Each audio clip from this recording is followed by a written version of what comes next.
সারা পৃথিবীর মানুষের মতো বাংলাদেশের মানুষ উদ্গ্রীব উৎকণ্ঠা নিয়ে অপেক্ষা করছে কবে কখন এই ঘোষণাটি আসবে। আমেরিকা ইসরায়েল ইরানের উপর যে আগ্রাসন চালিয়েছে, যে হামলা চালিয়েছে, যে যুদ্ধ শুরু করেছে, তার অবসান হবে, তার যুদ্ধবিরতি হবে। যদিও ট্রাম্প গত বেশ কিছুদিন ধরেই নানাভাবে বলে যাচ্ছে যে এই যুদ্ধ শেষ পর্যায়ে, আর অল্প কিছুদিন বাকি, আর কয়েক ঘন্টা বাকি, এরকম নানাভাবে বলে যাচ্ছে। সকালে এক কথা বলেছে, দুপুর আরেক কথা, রাতে আরেক কথা। কিন্তু প্রকৃত অর্থে এই যুদ্ধ আসলে কোন পর্যায়ে আছে এবং এখান থেকে কে জিতবে, কিভাবে জিতবে এবং এই যুদ্ধের পরিসমাপ্তি কিভাবে হবে, পৃথিবীর কেউ আসলে বলতে পারছে না। পৃথিবীর কোনো জ্ঞানীগুণী মানুষের পক্ষে, কোনো বিশ্লেষকের পক্ষে এই বিষয়টির কোনো মূল্যায়ন করা সম্ভব হচ্ছে না। কারণ এই অসম যুদ্ধটি শুধুমাত্র আমেরিকা এবং ইসরায়েলের খামখেয়ালিপনারই একটি ফসল, যেখানে ইরান বহু বছর ধরে পৃথিবীর এমন কোনো নিষেধাজ্ঞা নেই যেগুলো মোকাবেলা করছে না, যেখানে ইরানের অর্থনৈতিক অবস্থা খুবই নাজুক অবস্থায়, ইরানের মানুষ প্রকৃত অর্থে একটি মানবেতর জীবন কাটাচ্ছে।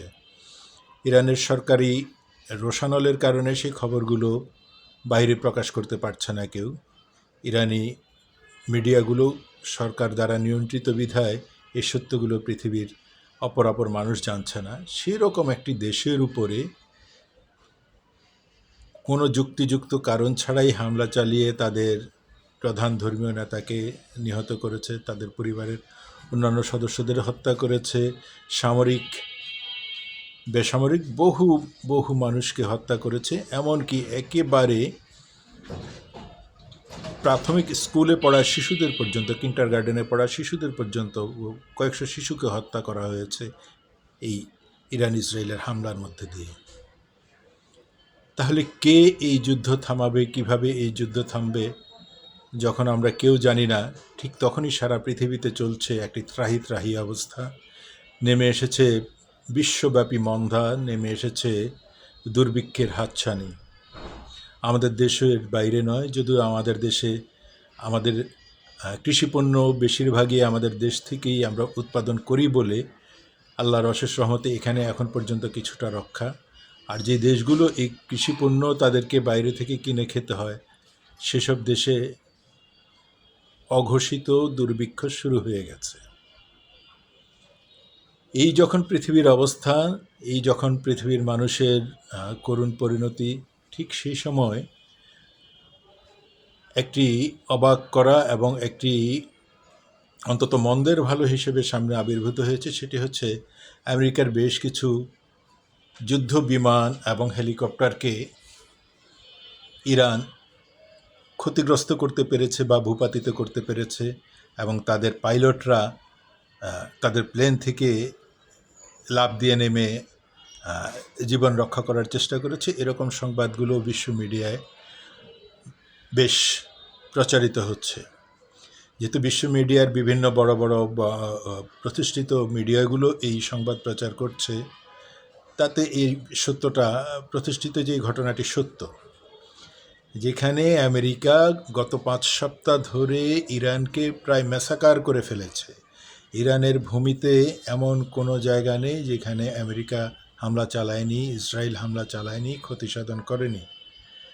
সেই জায়গায় আমেরিকার বিমানকে লক্ষ্য করে ইরানের ভূমি থেকে ক্ষেপণাস্ত্র এসে আমেরিকার বিমানে আঘাত করছে, সেই বিমান ক্ষতিগ্রস্ত হচ্ছে, ভূপাতিত হচ্ছে। আবার সেখানের পাইলট আত্মরক্ষার জন্য প্লেন থেকে প্যারাসুট দিয়ে লাফ দিয়ে নেমেছে। তার মানে অবস্থাটা আমেরিকার জন্য সুখকর নয়। আমরা ধরে নিয়েছিলাম, এই যুদ্ধের শুরু থেকেই ধরে নিয়েছিলাম যে আমেরিকা যদিও 2-3 দিন বলেছে, এটা হয়তো 2-3 সপ্তাহ হতে পারে, কিন্তু ইরানের একটা সময় আসলে পতন অবশ্যম্ভাবী হয়ে যাচ্ছে। কারণ হচ্ছে প্রধান যেই শক্তি, অর্থনৈতিক শক্তি, তাদের হাতে তো সেই অর্থই নেই।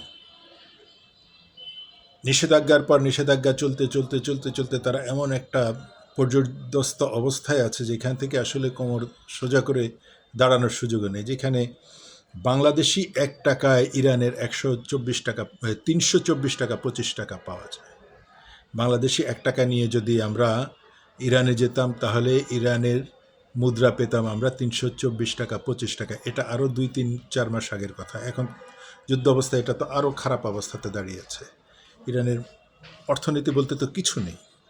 তো সেই রকম একটি জায়গাতে 5 সপ্তাহেও ইরানের সরকারের পতন করা গেল না, ইরানকে যুদ্ধে পরাজিত করা গেল না। আমেরিকার যে দম্ভ, বিশ্ব মোড়ল হিসেবে, পরাশক্তি হিসেবে আমেরিকার যে দম্ভ, তারপরে ইসরায়েল একটি অশুভ শক্তি হিসেবে সারা পৃথিবীতে যেই অশান্তি সৃষ্টি করার মূল কারিগর হিসেবে ইসরায়েলের যে দম্ভ, সেগুলো আসলে এই 5 সপ্তাহ ধরে তাদের দিকেই ফেরত যাচ্ছে। অপমান, অপদস্থ হচ্ছে, পরাজিত হচ্ছে তারা বারবার। জানি না শেষ পরিণতি ইরানের কী হবে। ইরান যদি আরও কিছুদিন টিকেও থাকে, ইরানের সরকার টিকে থাকে, এই যুদ্ধে যদি আরও কিছুদিন তারা লড়াই করেও যায়, হয়তোবা ইরান আরও বেশি ক্ষতিগ্রস্ত হবে, ইরানের আরও বেশি মানুষ মৃত্যুবরণ করবে। শেষ পর্যন্ত হয়তো আমেরিকা কোনো না কোনোভাবেই ইরানের সরকারের পতন ঘটাবে।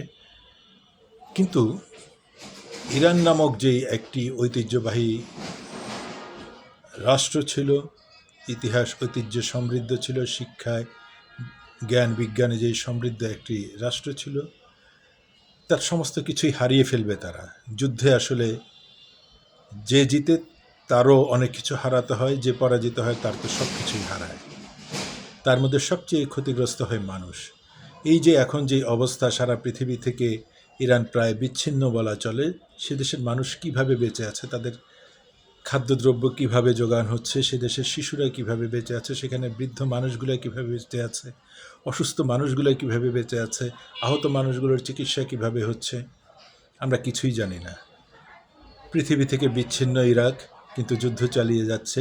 এরকম আশ্চর্যজনক কিছু খবর বের হচ্ছে। যেমন খবর বেরিয়েছে, নেতানিয়াহু যেই ভবনে থাকতেন ইসরায়েলের, সেই ভবনে ইরানের একটি ক্ষেপণাস্ত্র যে আঘাত হেনে সেই ভবনকে ভূপাতিত করেছে, একেবারে চূর্ণ বিচূর্ণ করে ফেলেছে, এবং সেখানে 9 জন ইসরায়েলি নিহত হয়েছে। তার ভিতরে নেতানিয়াহু ছিল, সেও নিশ্চয়ই গুরুতর আহত হয়েছে। এখন পর্যন্ত নেতানিয়াহুকে কিন্তু প্রকাশ্যে খুব একটা দেখা যায়নি, যদিও দেখা গিয়েছে কিছু ভিডিও, কেউ কেউ বলছে এগুলো এআই দিয়ে তৈরি করা, অথবা আগের ভিডিওকে এডিট করে নানাভাবে এগুলো ছাড়া হয়েছে। যেটাই হোক, সর্বশেষ কথা হচ্ছে, পৃথিবীর শান্তিপ্রিয় মানুষ হিসেবে, এই পৃথিবীর একজন বাসিন্দা হিসেবে আমরা কোনোভাবেই চাই না পৃথিবীর কোনো প্রান্তে কোনো যুদ্ধ হোক। যুদ্ধ সবার আগে মানুষকেই ধ্বংস করে দেয়, সবার আগে মানুষই মৃত্যুবরণ করে। সুতরাং এই যুদ্ধ থেকে আমরা মুক্তি চাই। পৃথিবীর সমস্ত শান্তিপ্রিয় মানুষ এই যুদ্ধের বিরুদ্ধে প্রতিবাদ জানাবে, এই বিশ্বাস, এই আশাবাদ ব্যক্ত করছি।